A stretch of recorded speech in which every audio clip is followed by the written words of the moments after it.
No consiste en nuestra fuerza, sino en que Él nos acompaña. La victoria, hermanos míos, no consiste en nosotros, sino en Él. Por lo tanto, hermanos míos, una vez más debemos de decir que el Señor sigue estando con su pueblo. Miren, estamos viviendo tiempos adversos en el cual el enemigo se está levantando de una manera muy poderosa. Podemos contemplar, hermanos, cómo en las vidas cada vez hay más tentación, cómo la depravación del hombre y la inmoralidad se está aumentando más en el mundo. Se aumenta el pecado, se aumenta la maldad, se aumenta, hermanos míos, las depresiones, se aumentan las ansiedades, se aumenta, hermanos míos, cada vez más los demonios, que el Señor nos reprenda. Pero sí que quiero decir una cosa en esta tarde, y es que es cierto que el enemigo se está levantando. Es cierto, hermanos míos, que el enemigo quiere destruir las vidas. Es cierto, hermanos míos, que la iniquidad cada vez se levanta más. Es cierto, hermanos míos, que cada día cuesta más ser cristiano y ser creyente. Es cierto, hermanos míos, que los demonios se están levantando para destruir las casas cristianas. Pero tengo que decir una palabra: he aquí que hay una iglesia, Señor, que todavía seguimos aquí adorando, exaltando y bendiciendo tu santo nombre. Amén. El enemigo se está levantando de una manera poderosa para destruir los hogares. Cada vez hay más maldad en la vida. Cada vez, hermanos míos, el pecado se aumenta más. Pero he aquí que hay una iglesia que seguimos siendo fiel al Señor. He aquí que hay una iglesia que es verdad que a veces sin fuerzas, a veces rotos, a veces caídos, a veces, hermanos míos, ya no damos más de sí. Pero ay, Dios mío, no sé qué pasa que aún entramos a este lugar. Yo no sé qué es lo que acontece, hermanos míos, que un toque suyo, ay Dios mío, puede restaurar una vida, puede restaurar a un matrimonio, puede restaurar a una familia. Porque el toque del Señor, hermanos míos, no es como el toque del hombre. Así es. Ay Dios mío, el pastor puede tratar contigo, los siervos pueden tratar contigo, los ancianos pueden tratar contigo, pero tengo que decirte una palabra: solamente hará que te renueves, que te restaures y que recobres fuerzas el Espíritu Santo. Por lo tanto, hermanos míos, creo más que nunca que hay una iglesia que le ha de hacer la guerra al enemigo. Miren, yo no sé si en esta tarde han venido a esperar una palabra de Dios, pero lo que sí quiero decirles es que tengo una palabra para todos ustedes. Miren, yo no sé si has cometido un pecado, no sé si has caído en algo que tú pensabas que no ibas a caer, no sé si has tomado una rienda, un camino, y tú mismo te has defraudado y has dicho: lo dejo aquí, ya no puedo más. Voy a ir a la palabra del Señor. Presten oído, porque el Señor va a hablar en esta tarde. Dice la Biblia en el libro de Jonás, capítulo 1, versículo del 1 al 2. Dice la Biblia: vino palabra de Jehová a Jonás, hijo de Amitai, diciendo: levántate y ve a Nínive, aquella gran ciudad, y pregona contra ella, porque ha subido su maldad delante de mí. La mayoría que conocen, hermanos, la historia de Jonás, luego vamos a ir poquito a poco profundizando, pero lo primero que me llamaba la atención es que el Señor contó con Jonás sabiendo que Jonás le iba a dar la espalda al Señor. Lo primero que me llama, hermanos míos, es que el Señor, sabiendo que Jonás iba a darle la espalda, sabiendo que Jonás no iba a estar a la altura, sabiendo que iba a huir de la presencia, el Señor contó con Jonás. Luego esto me enseña, hermanos míos, que el Señor ya ha contado con nuestro pecado. Tu pecado no le pilla por sorpresa al Señor. Quizás has tomado una rienda, un camino y has dicho: Señor, la he mangado. He pecado contra ti, Señor.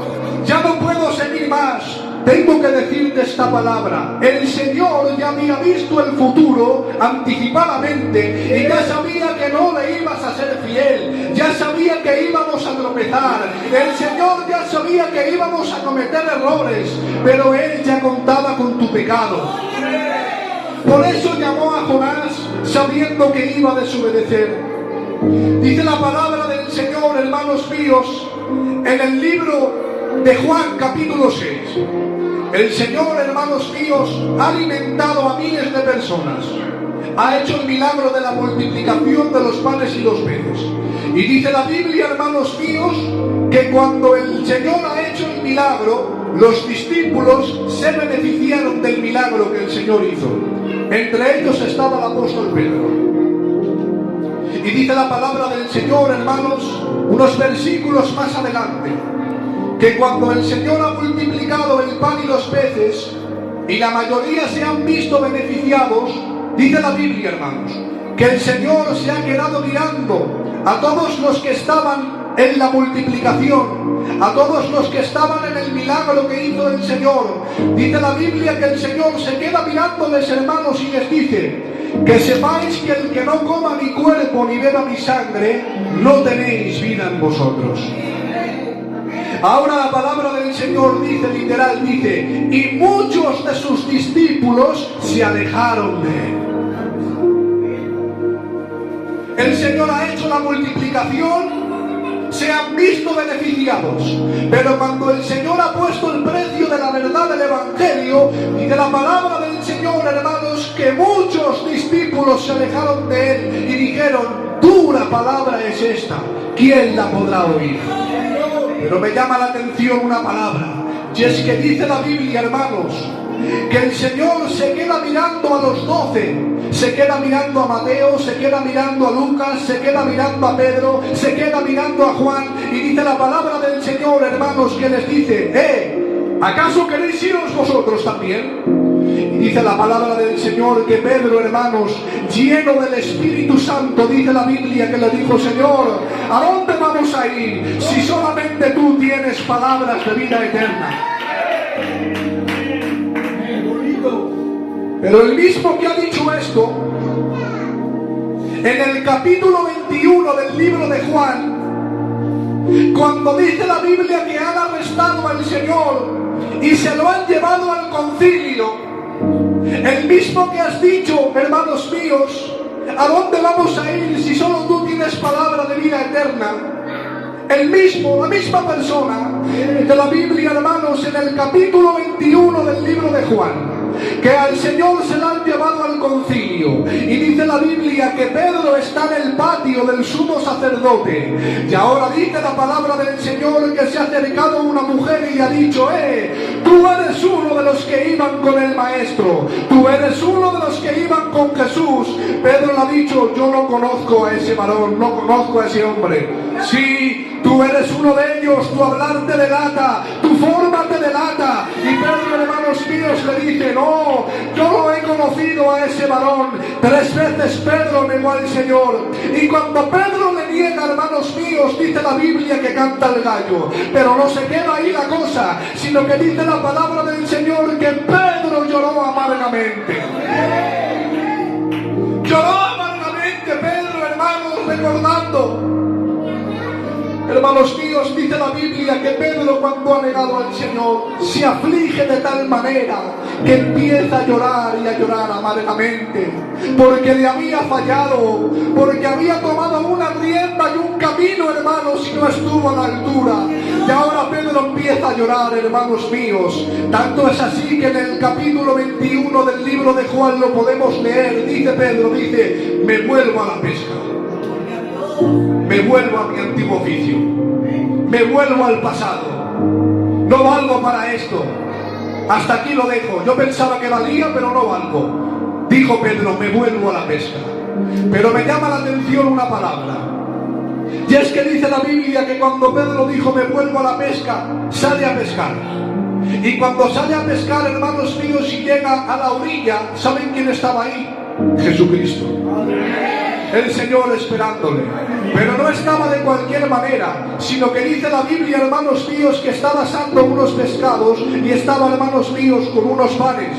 Luego me enseña y me recuerda, hermanos míos, a cuando dice la Biblia que Pedro, en la multiplicación, me imagino que el Señor, hermanos, cuando estuvo comiendo con Pedro los panes y los peces, me imagino, hermanos, que el Señor le estaría diciendo: ¿te acuerdas cuando me dijiste que yo tenía palabra de vida eterna? ¿Que a dónde iremos? ¿Te acuerdas? Claro, le estaba recordando, hermanos míos, que ya el Señor sabía anticipadamente que Pedro le iba a negar. El Señor sabía anticipadamente que le iba a fallar. Luego yo te digo esta palabra en esta tarde. Yo no sé si has cometido un error, yo no sé si has cometido un pecado, yo no sé si has dicho: yo no valgo para esto, pensaba que sí, he tomado este camino, pero no valgo para esto. Pero te digo en esta tarde esta palabra de aliento. Hoy está aquel que no te juzga, aquel que te restaura, aquel que te levanta.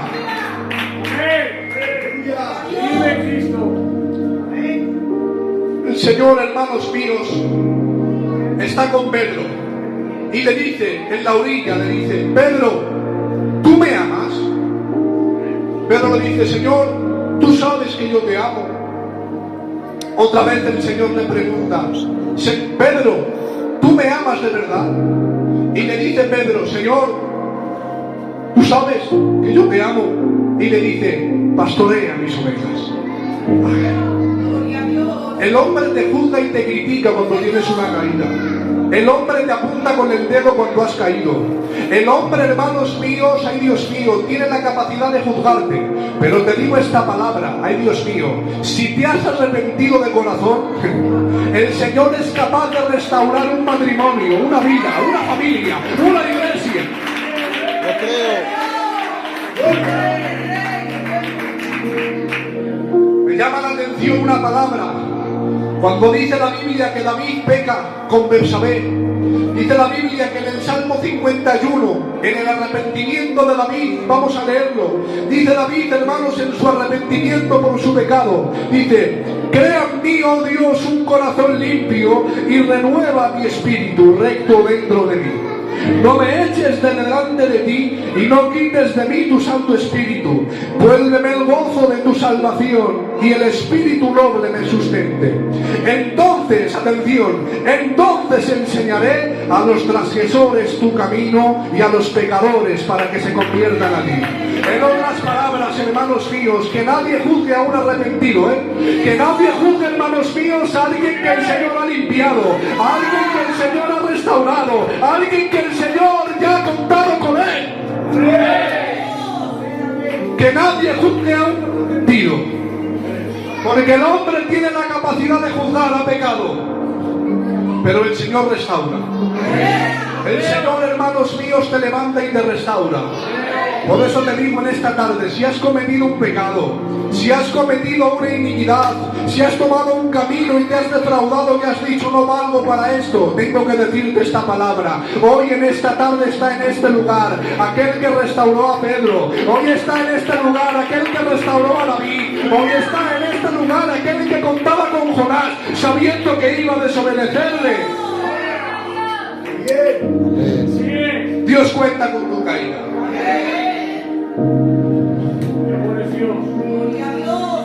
Y dice la palabra del Señor, hermanos míos, que Jonás, hermanos míos, huyó de la presencia del Señor. El Señor, hermanos, le dijo: ve a Nínive y pregona contra ella. Y dice la Biblia que Jonás huyó de la presencia. Vamos a leerlo. Dice la palabra del Señor, hermanos míos. Y Jonás se levantó para huir de la presencia de Jehová a Tarsis, y descendió a Jope y halló una nave que partía para Tarsis. Atención, y pagando su pasaje, entró en ella para irse con ellos a Tarsis, lejos de la presencia de Jehová. Y esto me recordaba, hermanos míos, a cuántas veces huyo yo de la presencia. Cuántas veces el Señor me dice: ponte a orar, y no le hago caso. ¿Cuántas veces el Señor me dice, predica el Evangelio? Y no le hago caso. ¿Cuántas veces el Señor me dice, ponte de rodillas? Y no le hago caso. Me pongo a ver el TikTok. ¿Cuántas veces el Señor me dice, ora por tu hermano? Y no le hago caso. Me pongo a ver la tele, con respeto de los hábitos. ¿Cuántas veces, hermanos míos, el Señor me dice, haz la voluntad de Dios? Y le doy la espalda. Esto me recordaba, hermanos míos, me recordaba a cuántas veces huyo de Él. Pero mire, el mensaje de esta tarde es, cumple con el llamamiento que Dios te ha dado.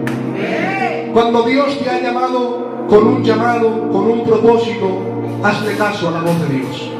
Porque es mejor hacer su voluntad que hacer nuestra voluntad.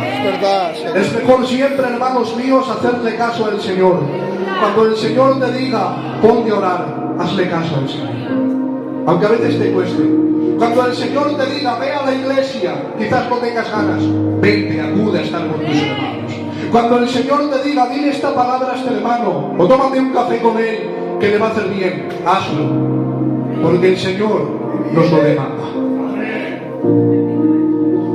Pero me llama la atención, hermanos míos, que estando en la barca, dice la Biblia, pero Jehová hizo levantar un gran viento en el mar, y hubo en el mar una tempestad tan grande que se pensó que se partía la nave. Miren, a veces creemos que todas las tormentas, problemas que vienen a nuestra vida, enfermedades, creemos que vienen del enemigo. Decimos, ya está el enemigo metiendo la pata. Atención, a veces las tormentas las levanta el Señor. A veces, hermanos míos, los problemas, y sé bien lo que digo, los levanta el Señor. A veces, hermanos míos, algo que no contábamos con ello, lo levanta el Señor. Luego, ¿por qué levanta el Señor una tormenta? Porque sabe que es la única manera que vamos a recurrir a Él. Porque mientras Jonás estaba bien, mientras Jonás, hermanos míos, tenía para pagar el pasaje, mientras Jonás, hermanos míos, estaba de maravilla, le daba la espalda al Señor. Pero cuando dice la Biblia que levantó una gran tormenta, entonces se dio cuenta. Por lo tanto, hermanos míos, a veces las tormentas que vienen a nuestra vida, a veces las levanta el Señor para que recurramos a su presencia. Lo digo, hermanos míos, perdónenme, a veces somos tan necios, a veces somos, hermanos míos, tan necios que no entendemos, hermanos míos, que el Señor nos está llamando y el Señor tiene que meternos en el horno de la prueba y el Señor, hermanos míos, tiene que hacernos mirar al cielo y decir, Señor, ¿cuántas veces hemos estado bien, hermanos, y le hemos dado la espalda al Señor? ¿Cuántas veces hemos tenido dinerito y le hemos dado la espalda al Señor? ¿Cuántas veces hemos estado bien de salud y le hemos dado la espalda al Señor? Pero cuando viene un problema a la casa, cuando viene una enfermedad, hermanos míos, cuando el niño se pone malo, qué rápido, Señor, actúa. Señor, por favor, tengo que decirte esta palabra. A veces las tormentas las levanta el Señor para que recurras a su presencia.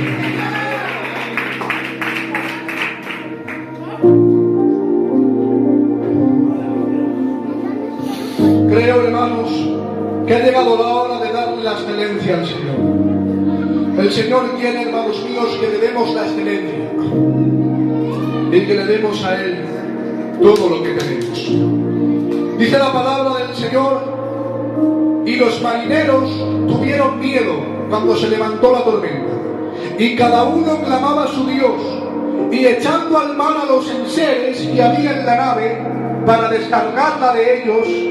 Pero Jonás había bajado al interior de la nave y se había echado a dormir. Lo repito, hermanos míos, para que se nos quede. Y los marineros tuvieron miedo, y cada uno clamaba a su Dios, y echando al mar a los enseres que había en la nave para descargarla de ellos. Pero Jonás había bajado al interior de la nave y se había echado a dormir. Luego esto me enseñaba que si se echó a dormir es que tenía paz. Tenía paz, hermanos, porque se echó a dormir. Pero me dijo el Señor, la paz del mundo es diferente a la paz que Dios da. Luego, hermanos míos, dijo Cristo, mi paz os dejo y mi paz os doy. Atención, no como el mundo la da, sino como yo la doy. El mundo, hermanos, descansa en una paz momentánea. Una paz, hermanos míos, en la cual descansa quizás en tener bienes materiales. Quizás, hermanos míos, descansan en tener dinero. Quizás descansan en tener buenos coches. Quizás descansan en tener lujos, hermanos. Pero la paz que Cristo da es diferente. La paz que Dios da, hermanos míos, puedes tener como estos hermanos, un pañuelo en el cuello y ser feliz. La paz que Dios da es diferente, hermanos míos. Puedes no tener nada, hermanos, y sonreír. La paz que Dios da, hermanos míos, no depende de lo que tengas, no depende de los bienes materiales, depende de que hagamos su voluntad. Esa es la paz que Dios da. Luego he visto gente del mundo decirme, tengo paz, claro, pero no es una paz, es una paz mundana, no es una paz que Cristo da. Es una paz en la cual descansas en tus bienes materiales o en cómo estás, pero no es una paz de Cristo, porque la paz de Cristo solamente, hermanos míos, la puede dar cuando estamos haciendo su voluntad. Y es que tengo que decirte esta palabra. A veces el Señor permitirá que entres en el vientre de la ballena. A veces el Señor permitirá que estés 3 días y 3 noches en el vientre de la ballena, porque no hay nadie quien te pueda arrebatar de la mano del Señor. Cuando una persona es hijo de Dios, hermanos míos, tengo que decir esta palabra: no hay nadie que le arrebate de la mano del Señor. Ya pueden levantarse los demonios por doquier, ya puede levantarse el infierno entero, ya puede, hermanos míos, levantarse quien se levante. Como una persona esté destinada a ser de Él, hermanos, no hay nadie que te arrebate de su mano. Libro de Juan, capítulo 10, versículo 27-28. Mis ovejas oyen mi voz y yo las conozco y me siguen. Y les doy vida eterna y no perecerán jamás, atención, ni nadie las arrebatará de mi mano. A veces el Señor permitirá que entres en el vientre de la ballena, pero te digo esta palabra, es porque eres de Él. Eres de Él. Eres de Él.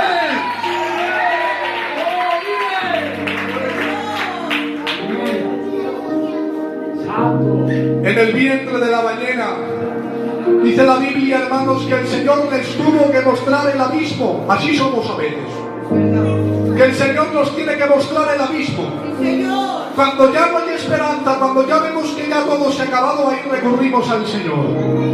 Somos tan necios que el Señor a veces, hermanos míos, tiene que venir con un problema a la casa, con una enfermedad, hermanos míos, para darnos cuenta que Él nos está llamando. Pero cumple con el llamado de Dios, cumple con el llamamiento de Dios. No hay nadie que nos separe de su mano. En el vientre de la ballena. Pero para terminar, el último punto quisiera decir que si es el enemigo el que levanta la tormenta, puede que acontezca algo, pero si es el Señor, no te va a acontecer nada. Porque cuando el Señor levanta una tormenta, hermanos míos, es para que recurramos a su presencia. Si el Señor, hermanos míos, hace que levantar una tormenta en medio de nuestra casa, en medio de nuestra vida, un problema, es para que recurramos a su presencia. Luego dice la Biblia, hermanos míos, que el pez vomitó a Jonás en tierra. Es decir, estuvo 3 días y 3 noches en el vientre de la ballena y no le aconteció nada. Vio el abismo, sí, pero no le aconteció nada, porque Dios había tomado el control de su vida. Luego, si el Señor permite que entremos en el vientre de la ballena, hermanos míos, es para nuestro bien. Por lo tanto, hermanos míos, creo que ha llegado la hora de no dejarle al Señor, hermanos míos, que venga un problema, que levante una enfermedad, que levante una tormenta, hermanos míos. Vamos a darle la excelencia al Señor. Vamos a darle la gloria, vamos a darle la honra, vamos a darle la pleitesía, porque Él es el único merecedor.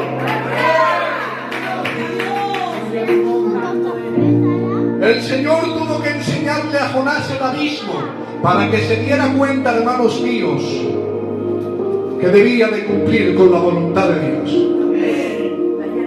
Usted, cada persona que está en este lugar tiene un propósito diseñado por el Señor.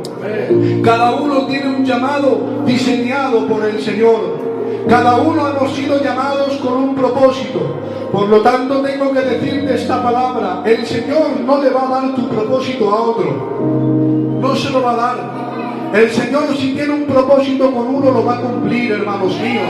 Aunque a veces nos haga pasar por el horno de la prueba, aunque a veces se levanten los problemas, aunque a veces se levante la enfermedad, y aunque nos veamos en el vientre de la ballena, aunque nos veamos que ya no hay esperanza, aunque nos veamos, hermanos míos, sin solución y sin esperanza, si el Señor ha levantado una tormenta, es para sacar virtud. Por lo tanto, cumple con el llamado de Dios en tu vida. No sé si has cometido un pecado, no sé si has transgredido en esta tarde, no sé si has cometido iniquidad, no sé si habías tomado un camino, una rienda, has fracasado y has dicho: Señor, no puedo más, aquí lo dejo. Tengo que decirte esta palabra: el Señor ya había contado con tu pecado, había contado, ay Dios mío, con tu error. Por lo tanto, sigue adelante. Sigue adelante, sigue adelante, no temas, sigue adelante, porque cuando el Señor levanta algo es para sacar virtud. ¿Qué les parece, hermanos míos, si un minuto agachamos nuestras cabezas? Solamente les voy a robar un minuto. Gracias, Jesús, porque tú eres el Dios de las oportunidades. Porque tú eres el Dios que restauras, que levantas, que edificas. Cuando el hombre juzga, cuando el hombre critica, cuando el hombre señala con el dedo, tú eres capaz, Señor Jesús, de restaurar una vida. Por lo tanto, te pido en esta tarde que restaures las vidas, los corazones de mis hermanos. Yo no sé si ellos han pensado en tirar la toalla. Yo no sé si ellos han tomado un camino y han dicho: Señor, he fracasado. Te ruego, Espíritu Santo, que en esta hora restaures al caído, que fortalezcas al débil, Señor Jesús, que vengas, Dios mío, tocando los corazones y las vidas. Por favor, Señor. Yo no sé si mi hermano Miguel, ahí sentado, puede él levantarse y orar al Señor. El Señor nos dé fuerzas para seguir en el camino.